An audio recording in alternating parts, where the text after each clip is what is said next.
Lula se reuniu, então, com a sua equipe de comunicação, com outros ministros conselheiros aliados ali, para discutir qual resposta seria dada diante dessa suspeita de fraude bilionária no INSS. Sindinap, do qual ele faz parte da diretoria, é alvo dessa investigação?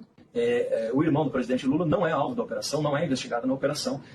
A pior coisa de um país corrupto, de um país que é dominado por uma autarquia de corruptos morais e financeiros, e a pior coisa também de uma ditadura é quando as pessoas se acostumam ao estado de coisa. O brasileiro, infelizmente, se acostumou a um estado de coisa de corrupção nefasta que está entranhada dentro de todos os poros da República Brasileira.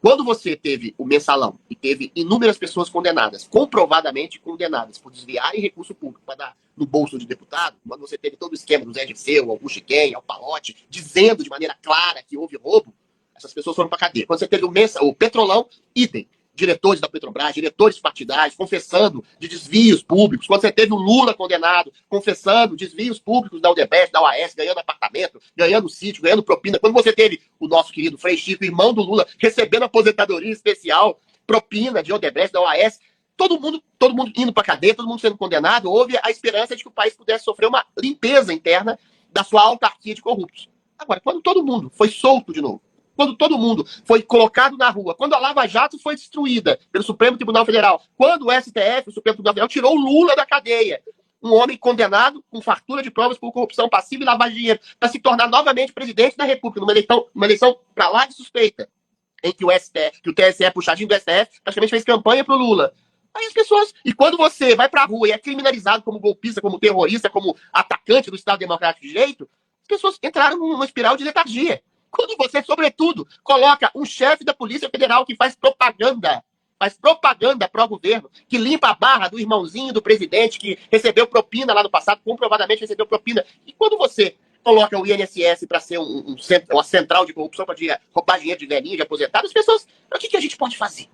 Pode fazer tudo, na verdade, né? Pode ir para a rua, aos milhões, às dezenas de milhões, as pessoas não sabem o poder que tem. As dezenas de milhões e podem pressionar por uma ressurreição do Estado, por um expurgo de corruptos da rua. Se teve uma coisa que deixou as autoridades corruptas do Brasil com medo, foi 2013, as pessoas nas ruas. Só que as pessoas estão em estado de letargia. Não sei quanto tempo que vai durar isso.